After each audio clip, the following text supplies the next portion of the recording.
Dans les vieux villages, quand le soleil se couche et que la lune tarde à se lever, les anciens racontent des histoires pour avertir les imprudents. L'une de ces histoires, la plus terrifiante, est celle de la sorcière au voile noir.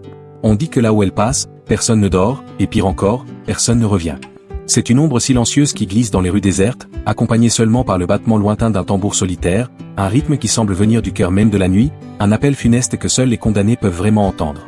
Ce soir-là, 3 amis, Moussa, Tonton et Aliou, étaient réunis autour d'un petit feu crépitant.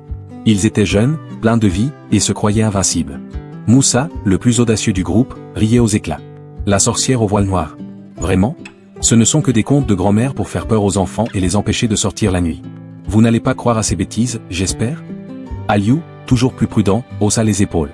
On ne sait jamais, Moussa. Mon grand-père disait toujours qu'il n'y a pas de fumée sans feu. Certaines légendes sont nées d'une vérité. Tonton, le plus pragmatique, secoua la tête. Une femme qui flotte sans pied, qui vous appelle par votre nom ? Allons, c'est ridicule. C'est juste une histoire pour nous garder sous contrôle. Moussa se leva, le visage illuminé par les flammes dansantes. J'ai une idée. Prouvons à tout le village que ce ne sont que des mensonges. Sortons cette nuit. Allons jusqu'au grand baobab au carrefour des 3 chemins.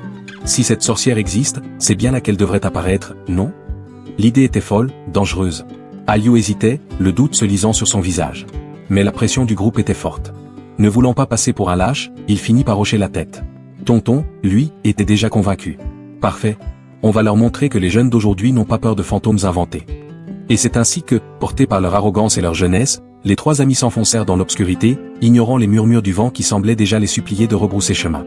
Ils marchaient depuis une vingtaine de minutes, le silence de la nuit n'étant brisé que par le craquement des brindilles sous leurs pieds et leur propre rire nerveux. Ils arrivaient près du carrefour quand, soudain, Moussa s'arrêta net. Son rire s'éteignit. Chut, vous avez vu ça ? Au loin, une silhouette se dessinait sur le chemin. Une femme, entièrement vêtue de noir, un long voile couvrant son visage. Elle avançait vers eux, mais pas normalement. Elle ne marchait pas, elle glissait, flottant à quelques centimètres du sol poussiéreux, sans faire le moindre bruit. L'air devint soudain glacial. Les 3 amis étaient pétrifiés, leur bravade s'étant évaporée en un instant. La femme continuait d'avancer, son mouvement fluide et surnaturel. Aliou, la voix tremblante, murmura, presque pour lui-même, « Regardez. Regardez ses pieds, elle n'a pas de pieds. » C'était vrai. Sous sa longue robe noire, il n'y avait rien.